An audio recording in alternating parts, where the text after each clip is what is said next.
Okay.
Good evening. Welcome to the Sheldon Museum. I'm Bill Steffen, Executive Director of the liedcenter, and it's my pleasure to welcome you to tonight's lecture from Dr. Jeremy Suri, America's Civil War, Then and Now. Tonight's event is presented in partnership with the Sheldon Museum of Art, and it's made possible in part by the Humanities Nebraska and the Nebraska Cultural Endowment. This lecture is presented in connection with the world premiere of A House Divided, a play by Christina Kirk that debuted last month at the Carson Center. And Christina, you're here with us.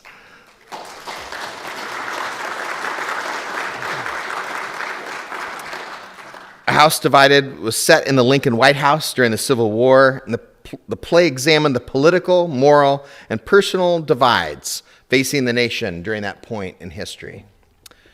Dr. Jeremy Suri holds a Mac Brown Distinguished Chair for Leadership and Global Affairs at the University of Texas at Austin. He is a professor in the University Department of History and the LBJ School of Public Affairs. Dr. Suri is the author and editor of 11 books on contemporary politics and foreign policy, most recently, Civil War by Other Means, which is available for purchase in the lobby, and they'll also have opportunity for autographs and signing the books.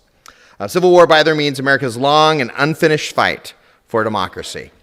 Dr. Suri writes for major newspapers and magazines, including the New York Times, Washington Post, Los Angeles Times, New York Daily News, and The Atlantic. His research and teaching have received numerous prizes, and he has been named one of America's top young innovators in the arts and sciences by Smithsonian Magazine. Will you please welcome Dr. Jeremy Suri. Thank you, Bill. Thank you for that kind introduction. Thank you all for having me here. I've had such a wonderful day, I have to say. I do get to travel a lot and go to a lot of places, but I've rarely had a day as much fun as today. I woke up, it was nice and cool, it was 55 degrees. I know it turned out to be warmer than you're accustomed to here, but for me that was nice and cool. And I walked up to the Capitol and spent 2.5 hours with Abraham Lincoln and with your Capitol. And I just enjoyed it so much. We had a wonderful panel this afternoon that Bill and Will put together, and it included your Attorney General, member of your City Council. It's extraordinary to have elected officials interacting with us as scholars, really what we should be doing more of. I then had the opportunity to do an interview for Nebraska Public Radio, which was a lot of fun. I had some delicious Vietnamese food. Who would have thought? And now we're here. I've had just a wonderful day. And this play that Professor Kirk wrote is fantastic. I had the opportunity to read it, and it enlightened me in so many ways on something we talked about on our panel this afternoon, the intersection between family, ritual, myth, and extremism. And it really brings that home. If you haven't seen the play, I hope it will be staged again. I hope it'll be on Broadway with lots of lights. I want to start by thanking those who've made this day possible for me and for me to be here. Of course, Bill Steffen, the incredible director of the liedcenter, and my friend Professor William Thomas, who made it possible for me to be here. I also want to thank those who did a lot of the work, Holden Franken and Jane Hansen, who took me around. It's really been wonderful. And I want everyone to recognize that today's lecture is designed to be optimistic. We all need hope. We all need optimism, right? And we study history to be optimistic. The easy way to try to make people optimistic is to say, well, you think it's bad now. It was even worse in the past. When I lived through the Great Depression, we've all heard that story. That doesn't go very far, especially with our students, right? I think the reason to be optimistic about the present is because we are fortunate, we are privileged to have a history, a long history now for our country, not as long as the history of many other countries, but a long history that provides us a reservoir of lessons for the moment we're in. And we should think about our country the way we think about our families. We are interested in what great-grandpa and great-grandma did. In my case, they were immigrants. We're interested in what they did, not because we're going to live their lives. Their lives don't offer a recipe for us, but their lives offer us some wisdom. Their lives offer us an opportunity to think about choices that were made in another time, choices we have to make today. And we will not make the same choices they made, but we will learn from their choices. And we will see, because of their choices, the range of opportunities we have today. Here's why everyone needs to be a historian, why everyone needs to study history. If you don't have a historical foundation for your thinking about politics, policy, whatever it is, you believe we're stuck with the world we have. This is the most ahistorical thing we hear all the time. Shut up and just accept it as it is. It has to be this way. History teaches us that most of the things that seem natural, that seem like they have to be this way, are this way because other human beings made choices. And studying their choices is not to criticize them, it is to empower ourselves to make our own choices. That's what this election is about. That's what democracy is about. It's our making choices and making better choices. That's why I wrote this book. This book grew out of the prior research project. That's how it works with us. I'm sure it's the same with playwrights too. One project bleeds into another. You finish one project and you think, oh my gosh, there's something more important now I have to do. I had finished a book on the presidency. It's called The Impossible Presidency, and it's a book about how the presidency becomes more powerful with each generation in our country, and yet presidents become less effective. That there's an inverse relationship between power and efficacy. And if you think about it, it makes sense, right? I realized as I finished that book that in fact there were some real issues from the Civil War that affected so much of what I was writing about, even when I was writing about the 1970s and 80s. That the Civil War was there. And as someone who had grown up in New York City, and someone who had spent 20 years studying and writing American history, I was still ignorant. I didn't understand. I wasn't as smart as Professor William Thomas, who actually studies these things, right? I hadn't actually thought this through enough. As a political historian, I had not paid enough attention. And so this book, this lecture today, this discussion is an exploration, not in how we're going to have another Civil War, we're not. Not in how we're still fighting the Civil War, we're not. But the ways in which the Civil War is still with us, still affects us, and how recognizing that can help us to make better choices instead of ignoring it. Ignorance is what allows for bad behavior to fester. Do you always notice that the people who want you not to change things want you to stay ignorant? Knowledge shines the light on our opportunities. There are many wonderful acts and examples of progress since the Civil War in our society. This is not to say our country has gone backwards, it hasn't. It is to say the most important thing we have to all take away from studying history, that history moves in multiple directions at the same time. I could not be here as the child of Indian and Russian Jewish immigrants if it weren't for the progress our society has made. Lincoln has been the home, I learned today, for so many peoples coming from so many places. That's why the Vietnamese food is so good. I never would have guessed that, right? That's progress, but there are other ways in which we haven't made progress. Today's lecture is not to trash our country. Our book is not to trash our country. I say something in every lecture that I'm not supposed to say as a scholar. I love this country. I believe it is the greatest democracy because I wouldn't be here. My father came fleeing famine in India. My mother came fleeing people who wanted to kill Jews in Russia. Right? I wouldn't be here if this country weren't a great country. I wouldn't get to do what I do. I have far more education than anyone else in my family. My kids are now catching up. And I have a job that no one in my family above 70 can understand. I have no idea what I do. That's the American dream, ladies and gentlemen. It's the American dream. My grandmother lived to 98, and till the end she used to say to me, "Did you finish that paper yet? Did you finish that? Why are you working on this for so long?" Right? That's the American dream. So this is not about trashing our country. But if you love your country and you love the ideals your country stands for, you believe it can be better, right? And you believe history allows you to see that. And that's what today is about. It's a positive story of the ways in which we can be better by acknowledging our history and learning from our history. Not because the history tells us what to do and not because we had bad guys in our history, though we had some. But it is how those lessons, that knowledge, can help us to make better choices today. So I'm going to start with the present a little bit, or January 6th. This is Mr. Kevin Seafried. He made history. This is not a political lecture, just going to give you the facts. It's not my job to make political points, it's my job to tell you historical facts. So, history of this man. He's the first person to carry a Confederate flag into the Capitol of the United States on January 6th, 2021. You all witnessed it. We all witnessed history. People will be writing about that for generations. My graduate students, Will's graduate students, their graduate students will be writing about that. Christina will write 25 plays about this probably. Who was he? Who was he? Why did he do this? Why did he do this?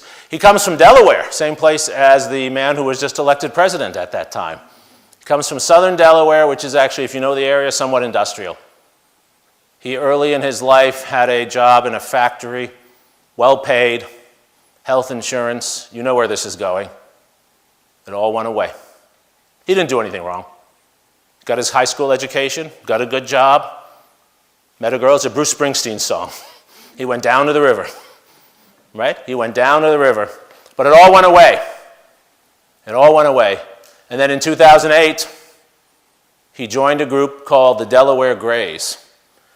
He has no Confederate family connection. In fact, almost no one in southern Delaware who's alive now does. But this group was formed in 2008. I wonder what happened in 2008. I wonder who was elected president in 2008. They formed a neo-Confederate group, and they organized themselves to stand up for those who they felt were being left behind. They were being replaced. That's the word they used. Replaced by other people. On January 6th, 2021, he got in his truck, brought his son, and brought his flag. His FBI affidavit after he's arrested is available online. That's where I'm taking this from. You can all read it. When he's interviewed, they ask him where he took the flag from. He says, in front of my house. In front of my house. And then they ask him about his son, who he brought with him. And this is the part that sticks with me. He says, all quoted there, "It's the proudest day of my life." He's been arrested, ladies and gentlemen. It's the proudest day of my life. My son saw that I mattered. My son saw that I mattered. What does that mean? What is he saying, right? And he knows at this point that Joe Biden has been certified as president. But my son saw that I mattered. On that same day, this was assembled. You've seen this image before. This is the most American of crimes, this symbol, right? The lynching, right? Plenty of other societies have had issues of domestic vigilantism and violence. But lynching is a unique American crime. What is lynching about? Lynching is about the community not waiting for law enforcement.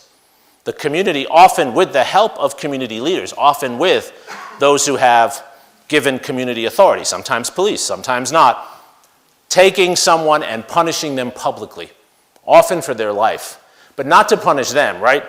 What's a lynching about? It's a warning to everyone else, right? It's public. It's public. It's showing your power as a group. It's enforcing your rules. And it is telling others that they better stay within the line. They better stay within the line. The most infamous of lynchings, which my undergraduates are astonished to find happened after World War II, is Emmett Till. Right? Everyone knows about Emmett Till in Money, Mississippi, right? Emmett Till was killed. Emmett Till was lynched not simply because they thought he had looked at a white woman the wrong way, but the white male community was sending a message to other black men. And Emmett Till was the messenger. The same thing, there's a whole discussion of this in the wonderful exhibit upstairs I was just looking at in 1964. Another lynching, right, of Cheney, Schwerner, and Goodman, right? They were being lynched in Alabama, in Neshoba, right? Not because of what they were doing alone, but as a warning to other people trying to sign up people to vote. This is the most American of crimes, and what's extraordinary to me is on January 6th, people were carrying around 2x4s to do this. I don't know about you. I don't usually drive around with 2x4s and build nooses and gallows in various places. This is all to tell us that the actors on January 6th, the insurrectionists on January 6th, had a sense of history. You don't have to be a historian to have a sense of history. And a sense of history doesn't have to be positive. It can be used in other ways. It can be used to build group identity in all kinds of ways. It takes us back to this moment, I think. It takes us back to this moment, which becomes all the more relevant. All of you know this moment. You've seen one image of it or another. There's a lovely painting of it. If you came from Mars, I think you'd think this man won the war, not this man. This is Robert E. Lee, General Robert E. Lee, from Will's great state of Virginia, and Ulysses Grant here. And they are signing the Peace of Appomattox. And the peace sign at Appomattox Courthouse here in April of 1865 basically ends the battles, the military battles. It doesn't really, because some continue in the West, as in Texas. We always do things a little longer in Texas, right? But it formally, at least, ends the battles of the Civil War. What has happened at this point? Grant has managed to do what Lincoln has been struggling to do the entire war, to destroy the Confederate Army. Right? Lincoln realized, what McClellan never realized, was that you win the war by destroying the other side's army in a civil war. It's not about position, it's not about land, it's about destroying the other side's army. Grant had pummeled Lee sufficiently in Richmond after pummeling him in the West that he had now forced Lee to accept a surrender. Now, okay, that's just the beginning of the story. And one of the first things historians say, and please remember this as you think about the Middle East today, or you think about Ukraine, right? Wars don't end just when people sign a paper to say they are no longer going to fight. That just moves the war to another space. Robert E. Lee and Ulysses Grant understood this. Grant describes this in his memoir, which I think is still, I bet Will would agree with me, still the best political memoir in American history. If you read one memoir by one politician, don't read Barack Obama's or George W. Bush's, though you can if you want. Read Ulysses Grant's. He wrote it toward the end of his life, suffering from throat cancer because he had managed his money poorly and he had to leave something for his wife and children, and that's why he wrote the memoir, and Mark Twain helped him. His correspondence is also published and available from the University of Southern Illinois. I think it's like 63 volumes. I read through a lot of them. I can't say I read through every single volume of his correspondence. Grant describes this in multiple places. He says to Lee, "Will you help us convince your Southern supporters that this war is over?" And Lee says to Grant, "You know, if you want this war to really end, you have to run your army over the South 3 times. He knows Grant's not going to do that. He knows that's not going to happen. There are many honorable things about Robert E. Lee, but convincing Southerners that they had really lost the war was not one of the things he did. And that is not something he should be praised for. He did not lead an insurrection after this point, but he did not accept defeat. Let me repeat that. He did not really accept defeat in the way that we think of, in the way we think of Yodel accepting defeat at the end of World War II, or the emperor in Japan accepting defeat, not accepting his own guilt, which he tried to hide, but accepting defeat. Why does this matter? Well, because there are many people who don't accept defeat, who don't think they have lost. The lost cause narrative that you all know. It's the narrative of Gone with the Wind. It's a narrative that was taught in history courses until World War II. The lost cause narrative is that the Southerners were actually the morally superior individuals. They were morally superior. They just had to buckle under the greater force of the Union. And so many people believed that, believed it immediately. This man, General Joseph Shelby, Iron Joe as he was called, these are a number of figures I write about in the book, who most people don't know about, but they're hiding in plain sight. This is the great thing about doing research and why I love going into the stacks in the library, because you find so much stuff. There are 20, 30 biographies of this man. Most historians don't know who he is, because most of the biographies are written by fanboys who are not scholars. And you'll see why historians don't pay that much attention. General Joseph Shelby was from Missouri. He's famous in military history circles for never losing a battle to Union forces. He was in command of Confederate forces in the area from Missouri through Texas. And at the end of the war, just at about the time that we get to Appomattox, and certainly when we get to the point of slavery finally ending in Texas, which is in June of 1865, right? He decides that he's not surrendering. He offers his soldiers, about 125,000 of them, he offers them three opportunities. One, they can go home. Two, they can wait for Union forces to arrive in Texas. Three, they can go with him to Mexico. To Mexico. Takes about 30,000, mostly of his officers, with him to Mexico. So does this man. So does this man. And he wins the Mustache Award, I think. General John Bankhead Magruder. He was considered the swashbuckling hunk of the Confederate forces. Infamous or famous, depending on your point of view. Womanizer, not really a great military commander, but beloved in the Confederate forces. He does something very similar. In fact, the two of them take Confederate soldiers and they take Confederate military capabilities, military arms, cannon and other things. They run them through Texas south and they take them into Mexico. It's really interesting when they go through Austin, through my city, because Austin's kind of divided on the Civil War. But all the Confederate supporters come out. All the Germans who are not Confederate supporters hide at this moment. They go to Mexico. And just to get ahead for a second, they go to join this man, Maximilian I. How many people have heard of Maximilian? Actually, a pretty important figure. And the fact, it's a very learned audience. Most Americans have no idea who Maximilian is, and it shows how little we study Mexico, our neighbor to the south. So Maximilian was a nephew, a distant cousin, really, of Napoleon Bonaparte. He also was related to the Habsburg family. And he was chosen by Napoleon's nephew, more direct nephew, Louis Napoleon, who had been elected in France in 1848 and then made himself dictator in 1851. He had been chosen by Louis Napoleon to be the new emperor of Mexico. Now, how on earth does Mexico get to determine who the emperor in Mexico is? Well, Mexico was indebted to France, it was indebted to Spain, it was indebted to Great Britain. All three sent military forces to Mexico at about the time of our Civil War to collect their debts. That's what you did in the 19th century. You actually sent your forces over to raid the custom house and take money back. The British and the Spanish leave. The French decide to stay. Louis Napoleon, trying to recreate the empire of his predecessor, Napoleon Bonaparte, decided, this is exactly what he said, that he was going to take the Louisiana Purchase back. And he was going to take the Louisiana Purchase back, starting in Mexico with this man, and he sent him to raise an army. So these two men became part of his army.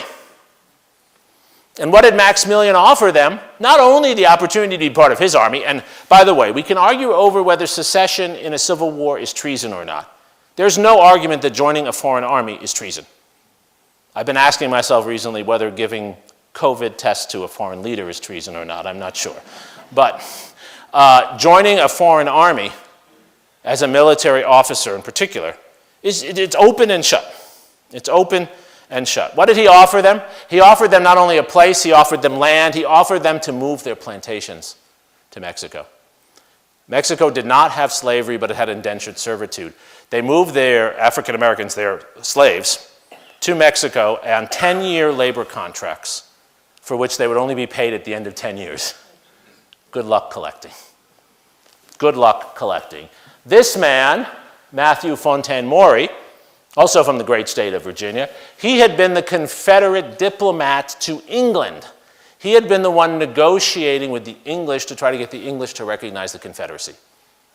And when the Union blockaded Confederate ships to prevent the Confederates from selling cotton to the English, he was the one negotiating to try to get the British to declare war on the Union. Thankfully for the United States, we had a terrific diplomat in London at the time, Charles Francis Adams, the grandson of John Adams, the son of John Quincy Adams, who prevented the British from recognizing the Confederacy. If the British had recognized the Confederacy, game's over for the United States. This was the Confederate diplomat. He didn't even come back to the United States. He went right to Mexico. He was highly paid by Maximilian to be a recruiter of settlers. A recruiter of settlers. Around 80,000 Confederates settle in Mexico. By the way, an equal number or so settle in Brazil.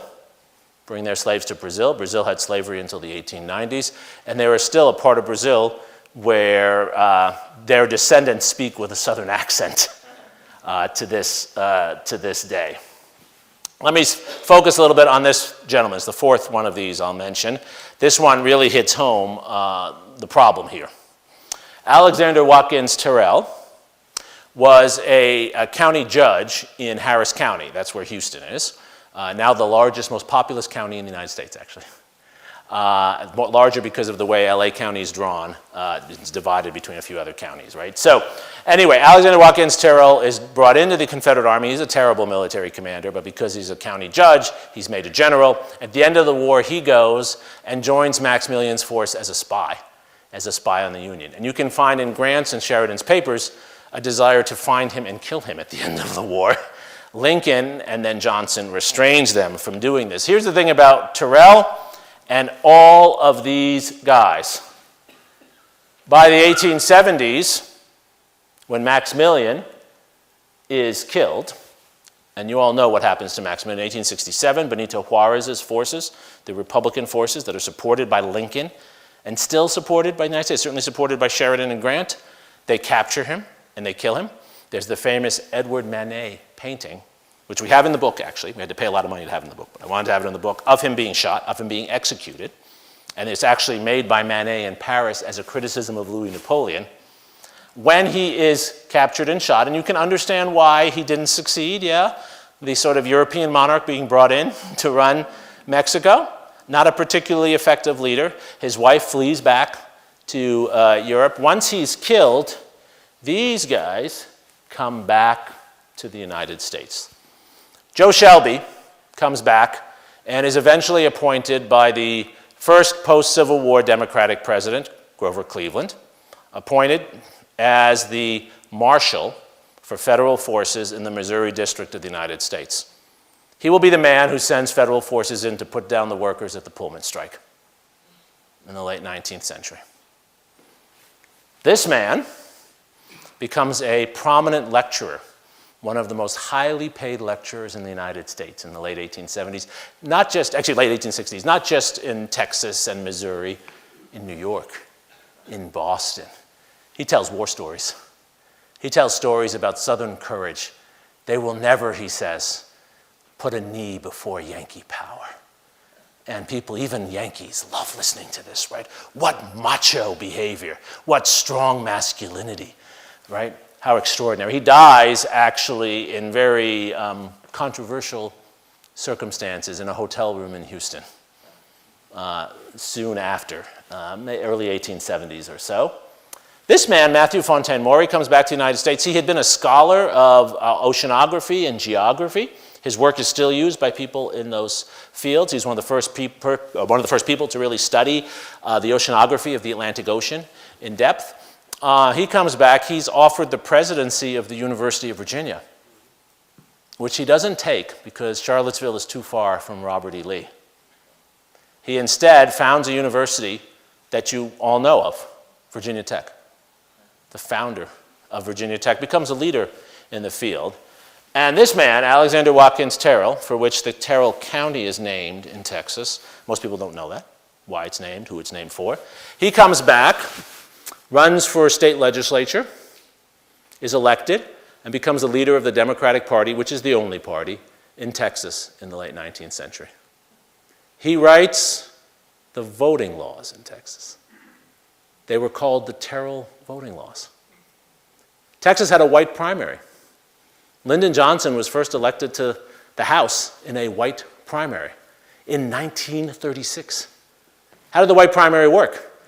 Well, only white people could vote, which meant Jews couldn't and Catholics couldn't either. How did it work in Texas? Didn't that violate the 15th Amendment? No, Terrell said, because by law, the Democratic primary was not an election. It was a club meeting. It took the Supreme Court in 1944, at the end of World War II, to finally outlaw that. It's a decision written by Robert Jackson before he goes off to Nuremberg. That's how long this lasts. These four men, in part because of this, are able to come back and still call themselves heroes. They are not prosecuted. They are not prosecuted for their crimes. They are not held accountable.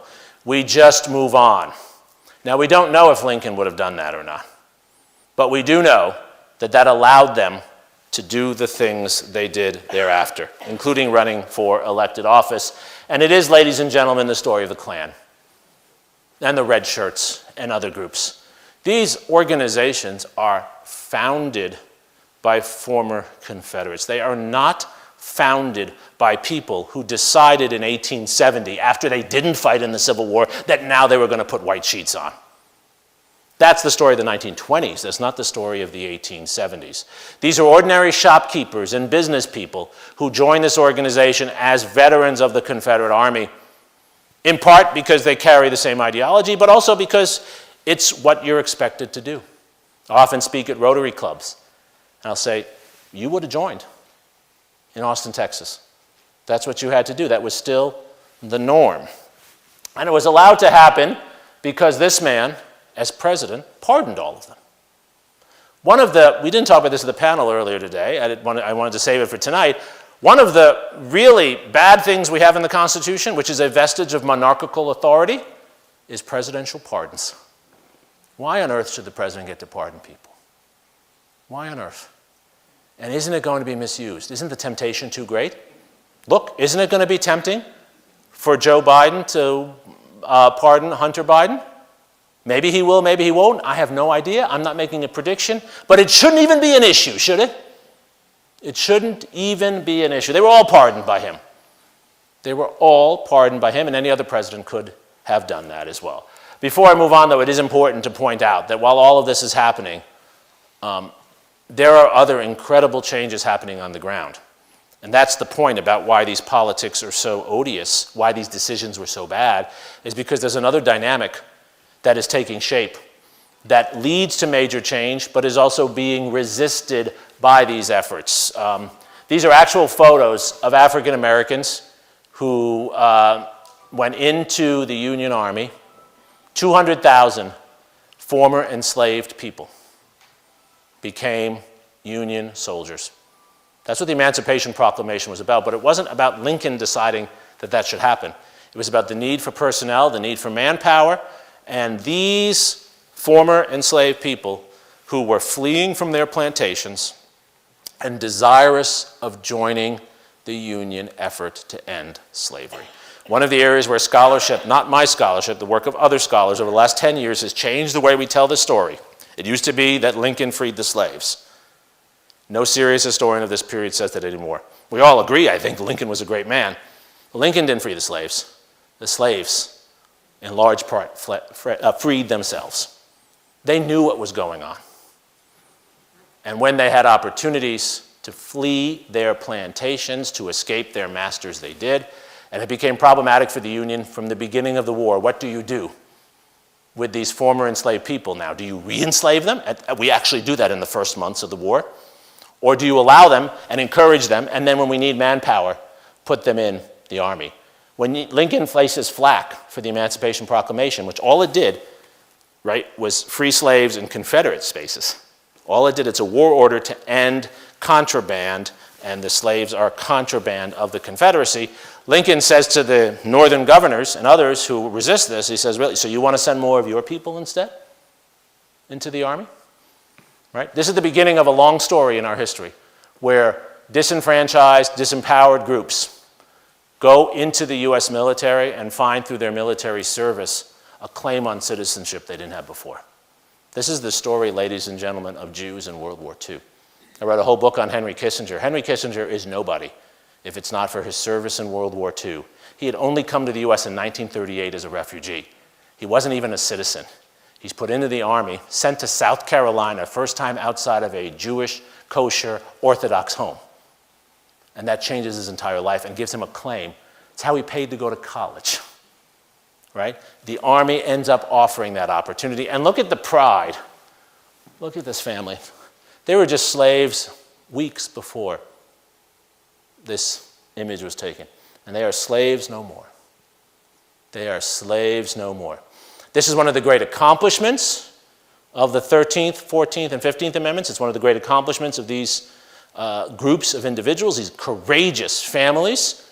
But it's also part of the tragedy that as that is happening, the enslavers are being re-empowered. Both of these things are happening at the same time. America is becoming a more civil rights friendly country and a more civil rights hostile country at the same time. Does that sound familiar to some of you? So what does Andrew Johnson do? Because this is happening, Andrew Johnson, who hates the Southern elites, he's a small-scale tailor from Tennessee. He was a small-scale slaveholder. He doesn't want to empower the elite families of Virginia, but he also feels deeply threatened by the new former enslaved people who are going to compete with him as tailors, as business people. And so he is the first president in our history to explicitly, Andrew Jackson did this apocryphally, he did this explicitly, to say it doesn't matter what Congress says or the courts, I'm not going to enforce the law. I'm not going to enforce the law. He vetoes Civil Rights Act. He vetoes the Freedmen's Bureau Act. Congress overturns the vetoes, but then there's the problem of enforcement.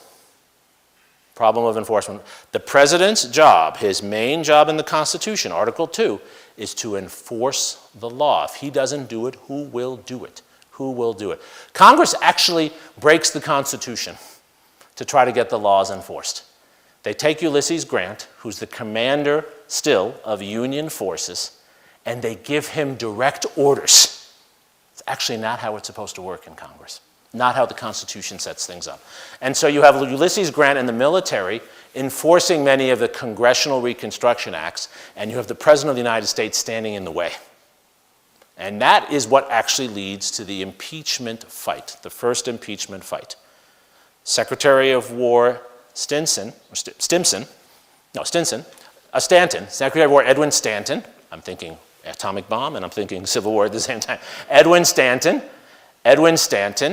is helping Congress to enforce the law through the military.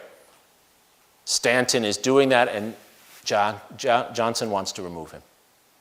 And the effort to remove Johnson, which Congress tries to stop with an also constitutionally questionable law prohibiting the president from removing a cabinet official without cause, leads to the impeachment fight. Johnson is impeached but not convicted. And by the way, he's not convicted because he bribes the Kansas voter, the Kansas member of the Senate, who had been just appointed by the governor of Kansas. And this is a long, detailed story. I have it in the book. It's interesting because Mike Pence had the history entirely wrong. He had made the case during Trump's first impeachment that this man in Kansas was a hero. Where did he get that heroic narrative? From John F. Kennedy. It's in John F. Kennedy's Profiles in Courage. But it's entirely wrong. It's actually entirely wrong. He is saved by the ability of the president to bribe members of Congress to give them things they want in return for not voting to convict him. This begins to change in 1868 with the election of Ulysses Grant. And this is another area where our views of this history have changed in the last 10 to 20 years. When Will and I were in graduate school, Ulysses Grant was treated as a bumbling, corrupt, drunk president. We have found quite the opposite. And I will tell you his letters show this. They don't show that he's a great president. They show that this man was transformed by his experience in the Civil War. He went into the Civil War believing all the things you'd expect someone from Ohio and Illinois to believe at the time of African Americans. And he comes out of the war seeing them in service, same way many anti-Semitic officers came out of World War II seeing Jews in a different way, seeing them actually as loyal, skilled, intelligent soldiers who were the equals of their white peers. And throughout his presidency, he devotes himself to trying not to find equality. He's still a man of his time. He doesn't see racial equality, but protect the rights, the basic rights and opportunities for African Americans, for former enslaved populations. He spends so much time reading letters from African Americans that are sent to him about their plight and struggles that Hamilton Fish, his Secretary of State from New York, tries to intercept those letters because he thinks the president is spending too much time reading them. Grant uses the office of the presidency to try to enforce the law in the way that Johnson didn't. He creates the Justice Department. Most people don't realize this. The Justice Department is not in the Constitution. The Attorney General is. But the Justice Department is created by Ulysses Grant to enforce civil rights laws. I love when people today say the Justice Department is doing too much in civil rights. It's like, so why else do they exist? That's why they were created. The Justice Department actually creates its own court system, its own prosecutorial system, its own jurisprudence to hold people accountable for violating the Constitution, particularly the amendments to the Constitution, because states won't do it. And that's the beginnings of federal enforcement. The problem Grant runs into is that this takes a lot of work and a lot of money. He has initial support from one of the most extraordinary transformations in U.S. society, which is the election of African Americans to Congress. And I want us all to think for a second about how jarring, how transformative, how radical this was. That these men who were former enslaved people, or in some cases were not enslaved but were from families of slaves, that they then became elected representatives. This is 1870 that you're looking at here.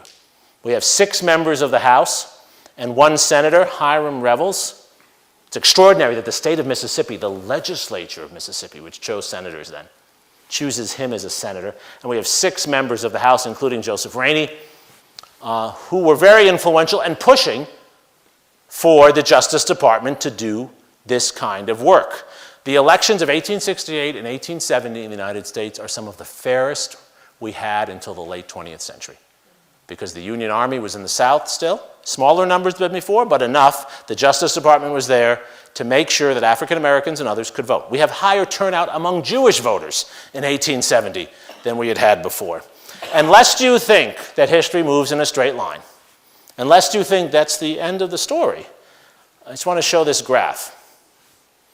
So here's the number of, this is the 45th Congress. Here's the number of African Americans elected. See, 1 senator, 1 member, 6 members of the House. The number goes down. Everyone see this? My kids would say donut, nothing. We don't get back to that number. We don't get back to this many after 1870 until the 91st or 93rd Congress. It's really actually the 92nd, I think, right in between. Anyone know what year that is? Anyone want to take a guess? 1969. There are more African Americans in Congress in 1870 than there will be again until 1969. 2 things to take away from that. It was possible to do this.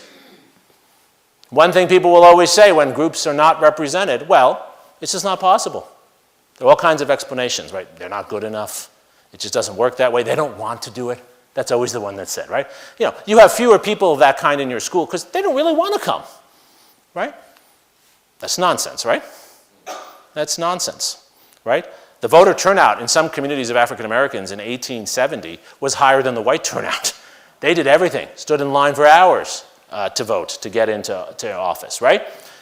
What actually happened, that's what's key, is there was a reversal. That's the story of Jim Crow. That's the story of the real continuation of the Civil War. And at just this time, as we get to the 49th Congress of 1872, 1873, Ulysses Grant faces a major economic depression in the United States. It's from the overinvestment in railways, the collapse of the railway system, which had been the area that was sucking American capital. There were too many rail lines and too few people using the rail lines.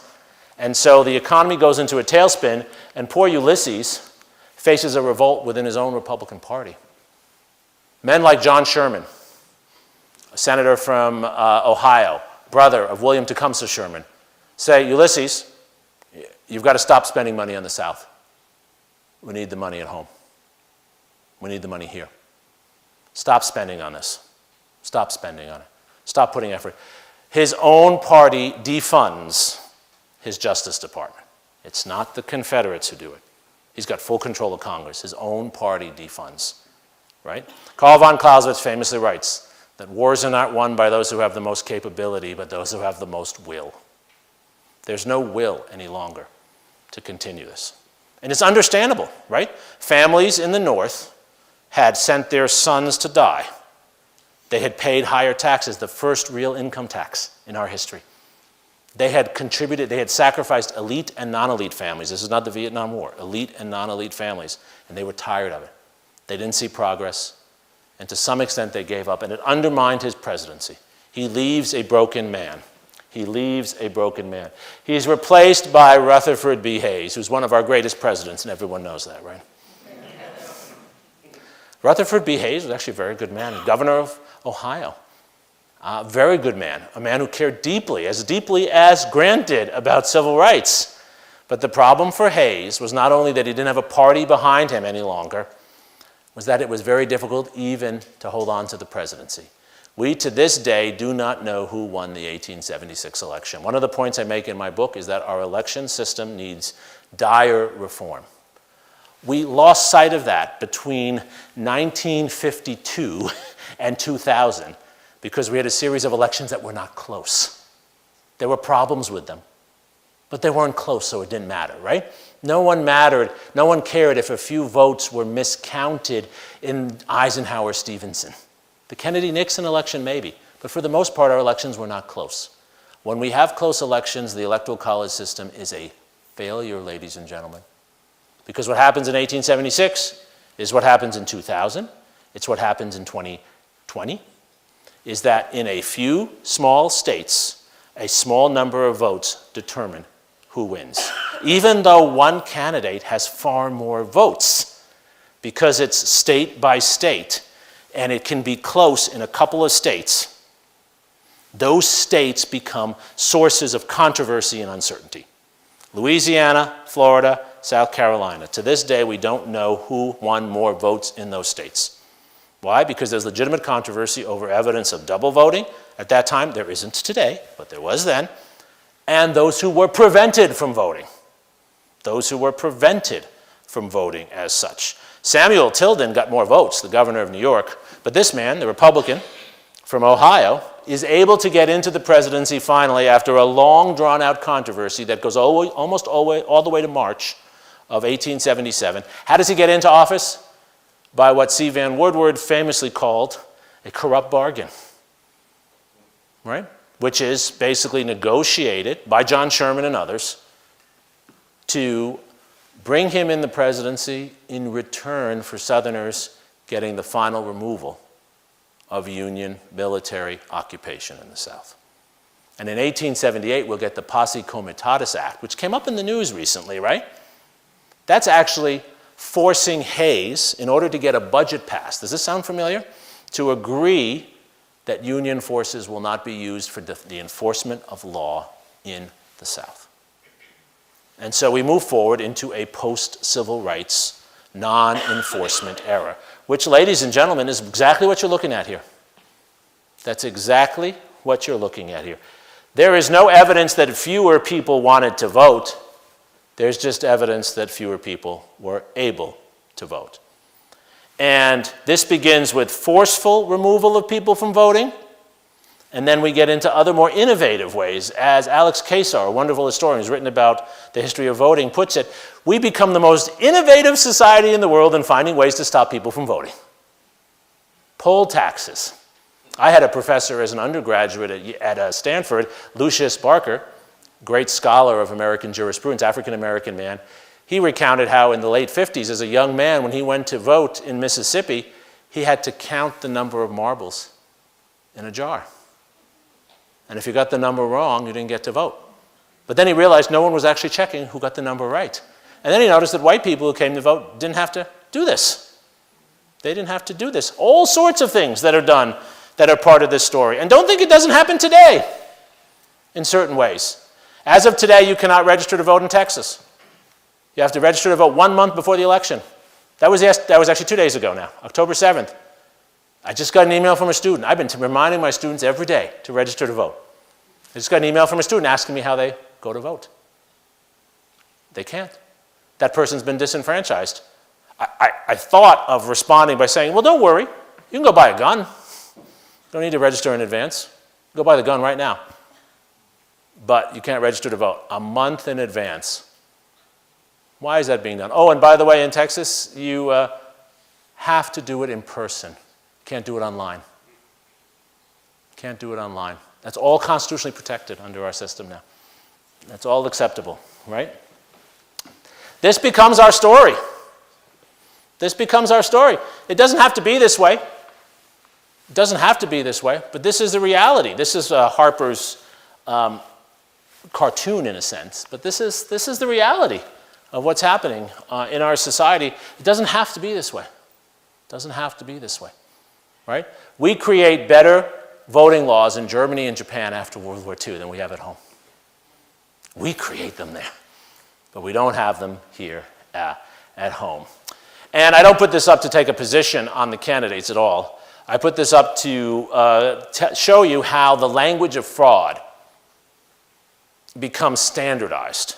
It works today to some extent because it's a traditional language. They're not making it up. The argument that's often been made from the 1870s to the present is that the wrong people are voting. It's a fraudulent outcome because the wrong people voted. In 1898, when mobs of people overturned an elected government in Wilmington, North Carolina, that's what they say, right? The wrong people voted. It was fraud. They sometimes say immigrants. They sometimes say people who look the wrong way. The fraud argument is usually made to disenfranchise people. If our problem was that too many people were voting twice, 3 times today, that would be easy to solve. That is not our problem. This has been studied to death. The problem is those who don't get to vote. That student who emailed me, right? That student was better than most. Most 18-year-olds don't even think a week in advance. Come on. Gerrymandering. This is Dan Crenshaw's district in Houston. Houston, ladies and gentlemen, is the most diverse city in the United States. Now, it pains me to say that as someone from New York City, but it is the most diverse. And I think now, I could say Lincoln might have Vietnamese food that's as good as Houston's, but it's hard to find any place that really, between Lincoln and Houston, in terms of Vietnamese food. Gerrymandering is an old story. It goes back to British rotten boroughs. It goes back to the American 17th century. But what happens after the Civil War is that, this is Alex Kesar's point, gerrymandering becomes the essence of our voting system, where the officials pick the voters rather than the voters picking the officials. Don't you feel that way? And that's not a Democratic or Republican point. I grew up in New York City. Democrats do this in New York, too. This is not about partisanship, the point I'm making. It's about power. Those who have power will use that power to define the game so they win, right? And when I play one-on-one with my kids now, they're both able to actually challenge me in basketball, though I won't admit it to them, so don't tell them I said this, right? I changed the rules so I win, right? There are no foul calls now, all right? I changed the rules. The rules are being changed here, right? Computers have allowed us now to take this to a micro level, right, to determine which home. But it's actually an 1870s and 1880s story. This is done to make it hard for certain people to elect officials who represent them and to make it easier for others. Houston is the most diverse, largest, most populous county in the United States. Every time there's a county-wide election, you get someone like Lina Hidalgo elected. She's the person who actually runs Houston. She's the county judge, has more power than the mayor. She is a 32-year-old Latina. And she was elected and re-elected for her role.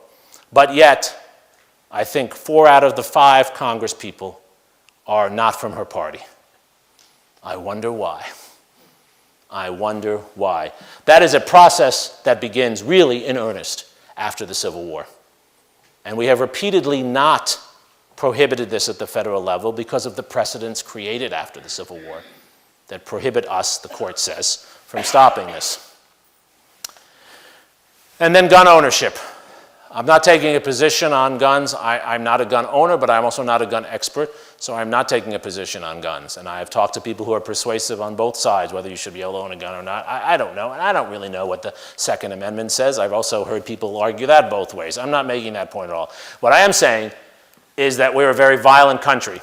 After the Civil War, the former fighters, they just collect their weapons and go home. And we become a society that was already filled with weapons where we continue to buy more weapons.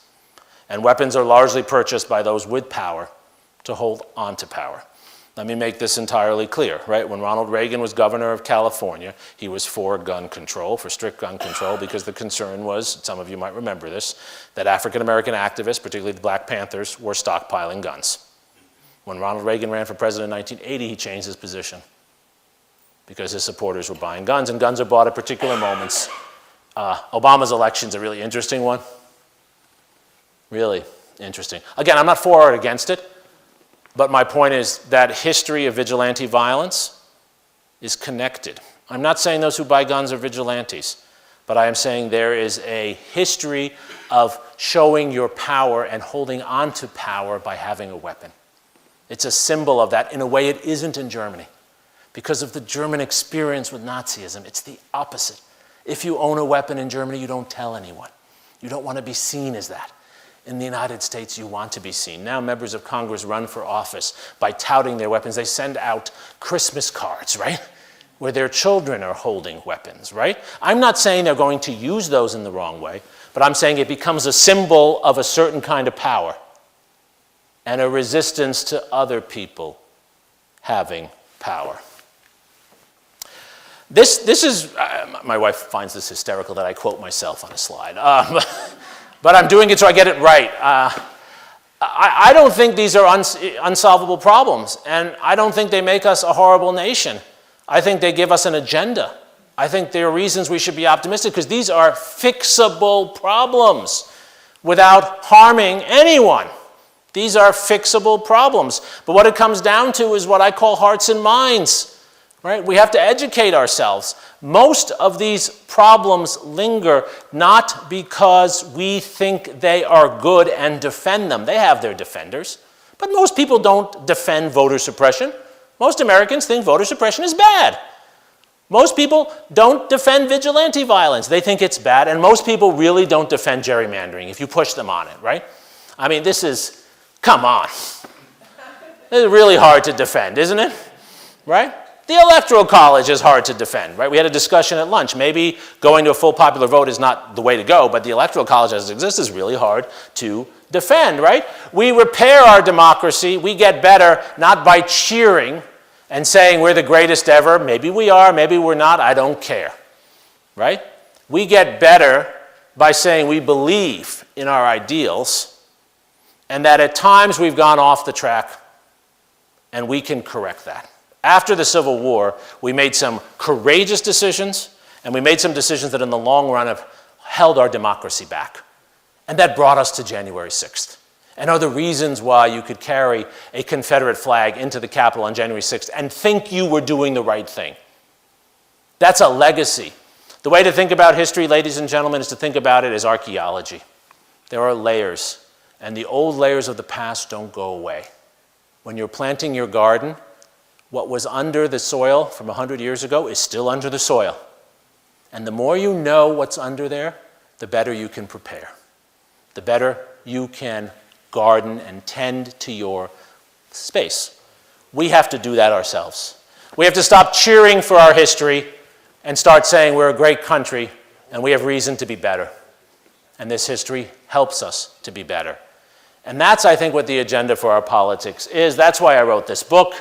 I have a podcast. It's free, so I'm advertising something that's free, where every week my son and I talk about this. My son encouraged me to do a podcast 5 years ago because he said, young people, I'm going to read your book if you don't do a podcast. So I said, okay, I'll do a podcast, right? And we bring people on to talk about how history can show us things we can do to make our democracy better. Not what we can't do, what we can do. These are all can-do things. All these things can be changed. God didn't make them. We can fix them. I can't fix the Middle East, but we can fix these. We can fix these. I try to do a Substack, it's a newsletter I do every day, on hope, because we need a reason to be hopeful. You know what actually holds us back even more than ignorance? The doomsayers. If we can't make it any better, why try? I'm trying to show that these were choices made that we can rethink. We don't even have to condemn people from that time. I'm not in the world of condemnation. I'm in the world saying it's a different world now. Let's do it differently. There's reason to be hopeful. These things that were done that are holding our democracy back, they can be changed, and they will be changed. Every 50 years, we go through a period after not amending the Constitution of amending it. It's about time. It's about time. How about a constitutional amendment protecting everyone's right to vote? Is anyone really against that? Saying that everyone has a right to vote and states cannot deny you the right to vote unless they can show true cause? How about a constitutional amendment that protects someone's reproductive freedoms? Right? Most people, 75 to 80% of Americans support that. Right? It's there, right? The support is there. There are things we can do. There are things we can do, and it is about time. And I will leave it here. That's what I'm hopeful about. I see a new generation that is capable, and if it learns this history, can make a difference, and we can all be part of that. Thank you for listening.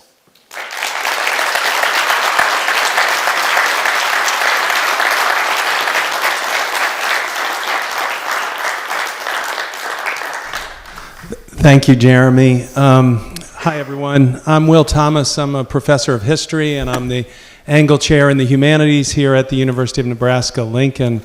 And it's my pleasure to moderate a question and answer from the audience. And I just want to start by thanking Jeremy for a thought-provoking and interesting and compelling lecture. So I'm sure we have a lot of questions, and I'll wait to look for hands. And if you just wait right...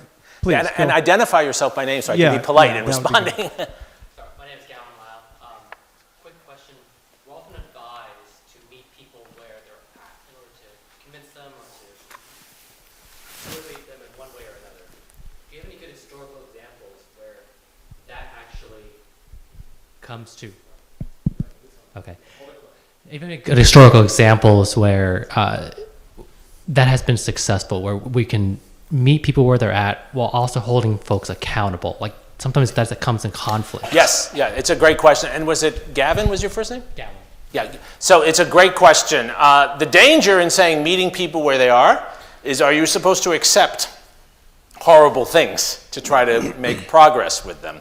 And I am a believer in compromise, but I'm also a believer that you have to have values and stand by your values. And I think what works in our history is when you use experience rather than ideology to bring people to a new place. So here's the example, but I have a whole talk I give on this called Behavior Before Belief. It's very hard. I think every historian in the room will agree, probably everyone will agree, it's very hard to change someone's mind after they turn about 20. I used to say 20, now I see with my kids, 18 is probably, it's hard to change their minds, right? It's really hard to change someone. We like to think as historians, as scholars, we make an argument, you hear the evidence, and then you're convinced. I'm yet for that to happen. I don't see that happening very often. But what does happen is people see a change in behavior that they're a part of. The classic example of this, we all have had this in our family, is a relative in our family who was uncomfortable with some kind of personal choice.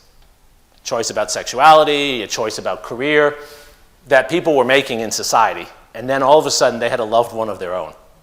The grandmother with a gay grandson. And all of a sudden, their views change, right? Behavior before belief. So I think the way to do this, the way we should be meeting people, is not to say, I'm pro-life, you're pro-choice. It's to say, what I say to people, right? I have a 21-year-old daughter. She's a senior at the University of Wisconsin. We're so proud of her. She's such a good girl. She likes to go to parties. Something could happen. You're telling me that if something happens to her, she should be forced to have a baby at age 21? It would destroy her life. It would destroy her life. I'm not taking an ideological position. I'm asking people to sympathize with that experience and empower her, hopefully this never happens, at age 21 to be able to go on with her life, right? So I'm not making a philosophical argument. I'm trying to meet you, and I want to meet a conservative father, and I want to have that conversation. What can we do in that way? So focus on the experience and less on the ideology. All right. Yes. Over here. We want to get you on the mic so Yes, so we people get who every are word. online can hear you. My name's Laura Bell.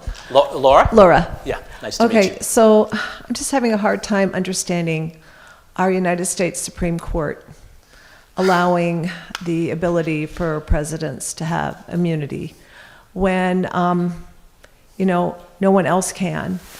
The other thing that makes me really sad is how, and I'm sure the United States writers of our Constitution never ever dreamed in a million years that we would be have the right to vote for a president that has felonies when we have people in states that once they serve their time in a prison, they can't ever Yes. vote again. Yes. So 2 questions. I'd like to hear your points of view or how you help us explain this, because you're very well versed and maybe you should be running for president, quite honestly. Well, I'm trying to help all my students run for office. I see a lot of young people in the audience. It's making me really happy. Run for office. We need more young people in office. And Nebraska's a great state to run for office, right? It seems there are all kinds of reasons why I think that the change is going to come from Nebraska. Look, on the immunity decision, I have talked to so many colleagues of mine who are Supreme Court experts. I'm not. And even the most conservative ones cannot fully explain it. I think what the concern of the court was that presidents would be sued willy-nilly for doing their job. And we are in a more litigious moment, and I do see that, but this decision seems to have gone too far. And my guess is that 2 things happened. That one, they wrote it in a way that was under pressure and was not as well thought out as it should have been. That happens to all of us. This was a very full docket. You would think this would be the most important thing. And you have on the court, and this is why policy is personnel. Personality matters. We learned that as historians, right? We can make all these structural arguments. Personality matters. Every playwright knows that, right? The individual matters, right? We have on the court now John Roberts and Brett Kavanaugh. And by the way, I have a lot of respect for John Roberts. I don't know enough about Brett Kavanaugh yet to say. But these were 2 people who were attorneys for presidents and dealt with frivolous lawsuits and felt that the power of the presidency was being held back by lawsuits. So they overreacted, it seems to me. And I think there will be a correction. I know there'll be a correction because the other side doesn't want the side they don't like to have that kind of power. There is nothing in the Constitution that should lead us to presume that presidents should have immunity that other citizens don't have. There is no kingly power other than the pardon in the Constitution for a president as such. The second issue that you brought up was, again, remind me the second. Just the fact that we can have a president that has... The felonies, right. Felony, Yeah, there are people that have served their time. who are disenfranchised. Yeah, so I think, the fact that the president has felonies, I think the founders believed that the public would be unlikely to elect someone like that, but they didn't rule it out. I think in part because they also understood people could be wrongfully convicted too. The part of your question that's most significant to me is the disenfranchisement of felons who have served their time. And let's be clear here. We're talking about tens of thousands of people who are committed of felonies that were serious, that they should have served time for, but have served their time and then can't vote. And I know this is a controversial issue in your state. I stepped into it by accident on our panel this morning. I didn't realize when we had the Attorney General there. Though he seemed to agree with me at that point, but I'm not sure. Here's the thing, right? Once you've served your time, you're a full citizen again. There's a fair argument while you're under felony conviction that you might not have the same rights and privileges as another citizen. But under the Constitution, once you have served, you are a full citizen. Full stop. And I know people believe this because in Texas, once you've served, you can buy a gun. But you can't vote. So this is actually not about the felony, right? So sometimes we have to call things out for what they are, right? An argument is made, but it's really not about that. Most of those who are former felons, I don't know if it's the majority, but plurality, are from certain groups that tend to vote a certain way. And people don't want them to vote. It's really the story of trying to stop people from voting, which, as I point out, is a recurring problem since the Civil War. And the way to fix that problem immediately would be if we had an amendment to the Constitution, I'm proposing it here, it can start today, that used the same language as the First Amendment. The right to vote shall not be taken away by government without extreme cost. The same rules we have for no law shall be made, Congress shall make no law to take away your right to free speech, Congress shall make no law, and no state shall make a law to infringe your right to vote. That would turn things around. We should have an amendment to it. We do not have a right to vote in the way we have a right to free speech, and I think we should have parallel rights in those areas. Well, thank you. Right. Yeah, in the back right here. Yeah, Jane's got a microphone, I think. Yeah. Jane can bring you a microphone. Yeah, that's all right. We need you on the microphone. What we need is the DeLorean in here to fly people across. It is surprising, and most people don't realize that the right to vote is not stated in the Constitution. That's right. It appears in the 14th Amendment, really in the third. Correct, section 3. Right. You know, and but otherwise it's not an enumerated right, and that's what you're calling for here. Because the founders didn't actually believe in a right to vote. We have to be honest, they were great men, but they were men of their time. Right to vote for everyone. Correct. Right, yeah. Correct. Property restrictions, poll taxes, all kinds of restrictions. I just did a talk on this the other day. The percentage of the population that voted in 1800, our first real election, right? Jefferson versus Adams. Anyone know what percentage of the population voted in that election? 4%. 1.4%. The great democracy. And that was great for the time. Okay, here we got a question right here. My name is Terrence Kubicek. I live here in Lincoln. Hi, thank you for being here. Thank you. Over the last 30 years, many civic organizations have dwindled in membership and in public influence. Some of them were covers for activity that was undemocratic, such as Klan activity or militias as managed by J. Edgar Hoover. Do you find the demise of those organizations to be democratic or undemocratic? Yeah, it's a good question. So I've had a debate over the years with my friend Bob Putnam, who you probably heard of, bowling alone argument, right? And he and I were both actually in Boulder a few weeks ago talking about this. His argument is, and he has a lot of data, he's a very good social scientist, Robert Putnam, I recommend his work. He shows that from the 1950s to today, just as you said, participation in civic organizations has gone down, and as participation in civic organizations goes down, civic discourse also goes down. People interact less with other people, they're less comfortable interacting, and he uses the metaphor of bowling. People were in bowling leagues. Actually, more people bowled today, or more people bowled 10 years ago when he wrote that article, 20 years ago. But they bowl not in leagues. They're just bowling with their friends, few groups, small groups, right? People who think the same, look the same, have the same socioeconomic level. Whereas in a league, you're thrown in with people who are different. Right? So his argument is what was implied in your question in part, that the decline of these organizations actually is the decline of civility and democracy. There's the other side of the argument, which I often make to him, which is also what you articulated, which is that many of these organizations themselves were reservoirs of hate, reservoirs of exclusion, the Klan being an example. of that, right? There still are a lot of these organizations in Austin that I get invited to, and my wife says, no, you're not joining that organization. They have no women. She's an elected representative, right? She's on the Austin City Council. She runs the city, and there's certain or power organizations in the city she can't be a part of, right? That's a certain kind of hoarding of power. So we have both, and so what do we want, right? It seems to me that actually what has been the real issue and the way to cut through this is not to ask how many organizations, or not to ask exactly what each organization is doing, but to ask if we are providing the resources and encouragement for the good organizations that we do want to see. And I know one that is terribly underfunded. It's something that was created actually in the United States in the late 19th century. You all know it, the public high school. We invented public high schools. The Germans invented kindergarten, obviously, right? We invented public high schools in urban environments in the 1870s and 80s. Read Carl Castle, William J. Rees, a whole group of historians who have written about this. They were actually created to train people so they could work in factories. But the beauty of the public high school was it was the ideal civic organization, even though it had lots of problems. It was ideal in the sense that it didn't matter whether you were Irish, Italian, Jewish. You went to high school, and you were there. And you learned to be around other people. And most of us have relatives who would go back to that moment and say, yeah, that was the moment that I learned to be a citizen, right? I learned I had to negotiate the gangs from different ethnic groups. I learned I had to work with different kinds of people.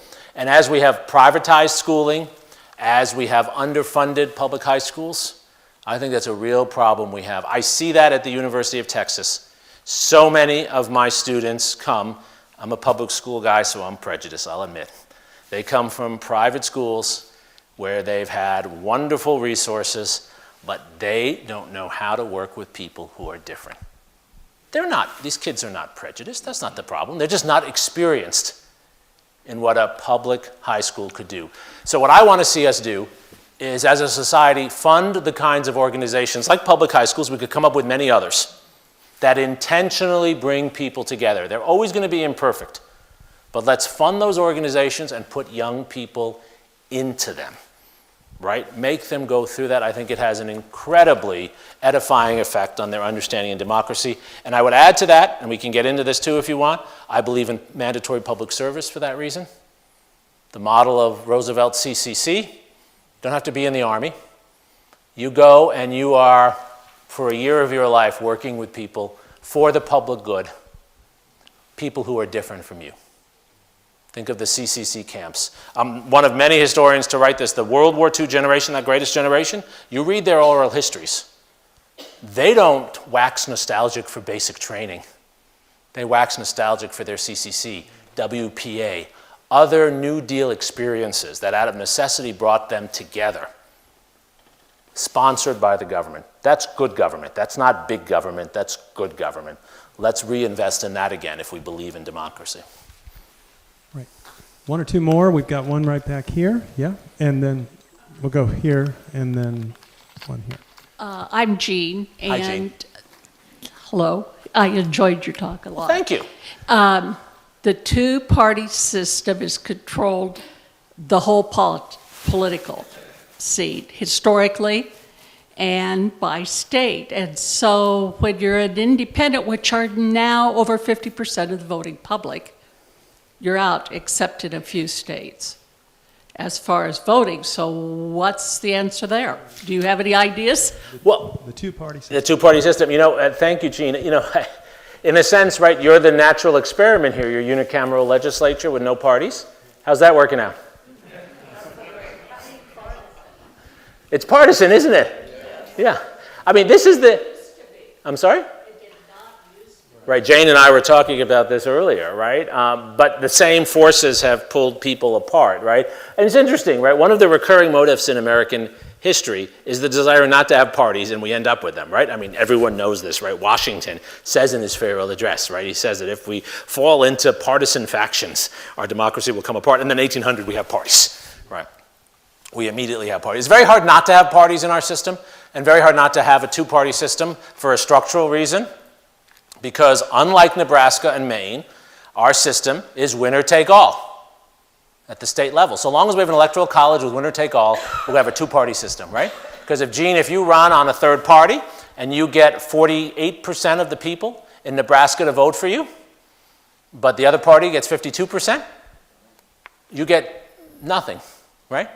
You get nothing. The way you get multiple parties on the German, Israeli, and other models, right, is you have proportional representation. You got to get something for coming second or third to be able to go on as a party. Now, some of us say that's great, and then you look at that's how extreme parties also. But then what happens when the extreme parties become one of the two parties, or both of the two parties? That's the problem that we have. It's true, more than 50% of Americans say they're independent, but in fact they're not.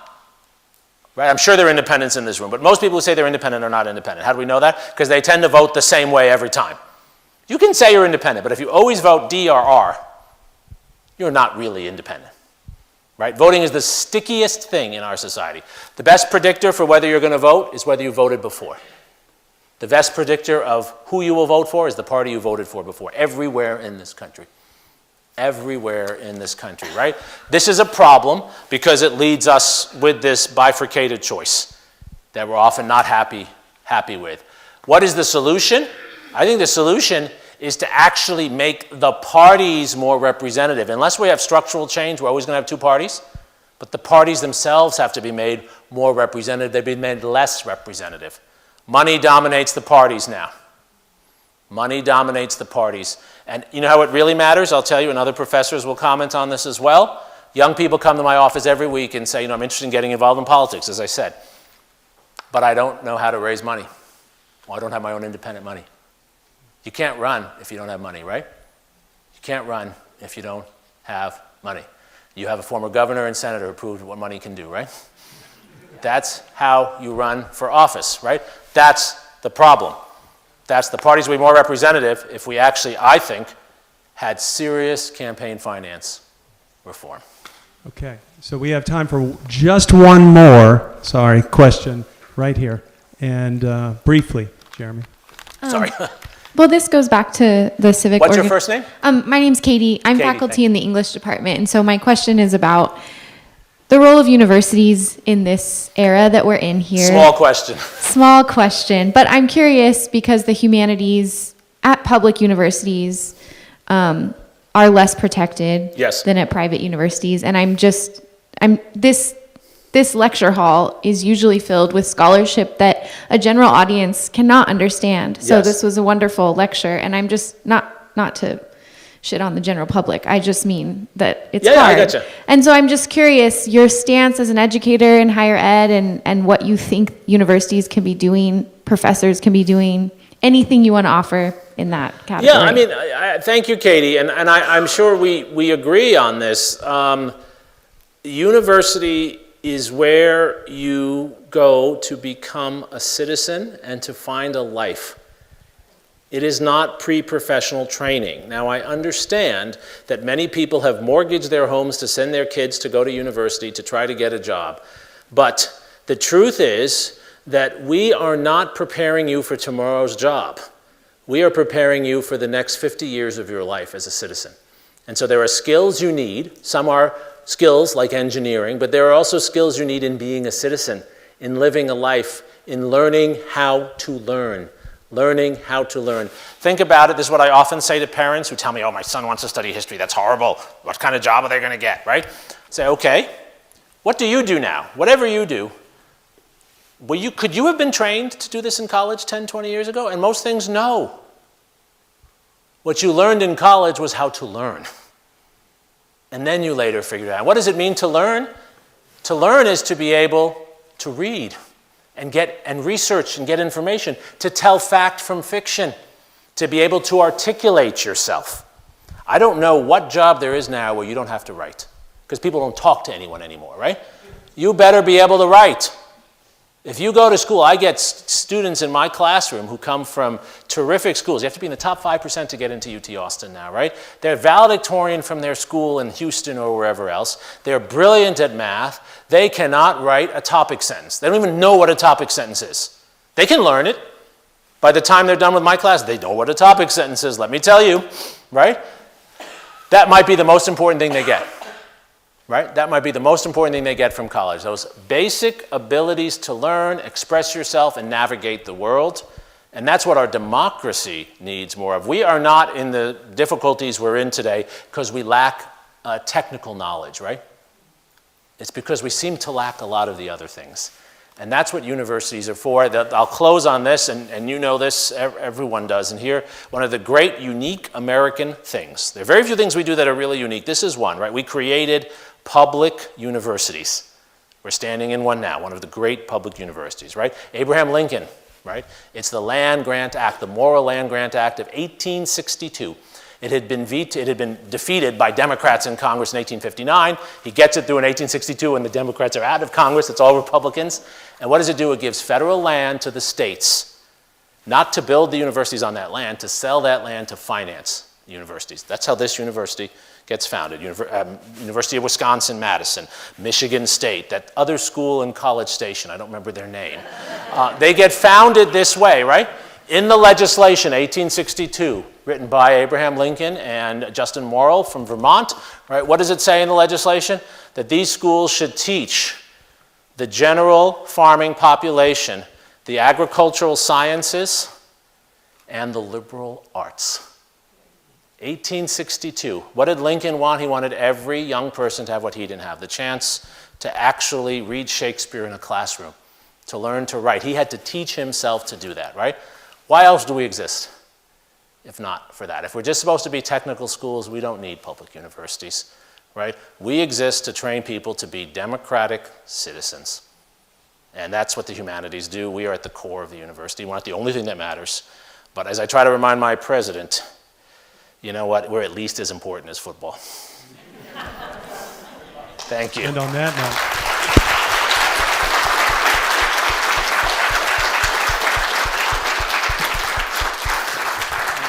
That was fun.